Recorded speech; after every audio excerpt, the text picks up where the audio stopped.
Magandang umaga, ngayon po ay araw ng Lunes, May 13, 2024 at narito po muli ang update sa lagay ng panahon. Ayon sa Pag-asa, easterly sumainit na hangin na nagmumula sa dagat Pasipiko ang nakakaapekto sa ating bansa. Walang bagyo o low pressure area na minomonitor sa loob po at labas ng ating Philippine area o for responsibility na maaaring makaapekto sa lagay ng panahon.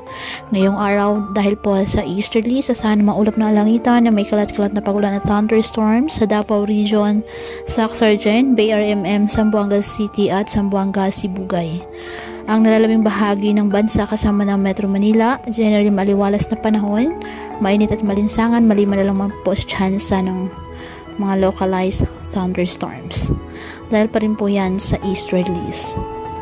Kaya patuloy pa rin po natin na pinag-iingat ang ating mga kababayan sa banta pa rin ng mga posibleng pagbaha at pag-uho ng lupa lalo na kapag may malalakas na ulan, at ugaliin po na magdala palagi ng payong o kahit anong panangga sa ulan. Hindi ka naman po sa init ng araw kapag lalabas ng ating mga tahanan. At yan po muna ang update sa lagay ng panahon ngayong araw. Muli patuloy po tayo na mag-ingat at palaging tandaan, God loves you. Stay safe and God bless.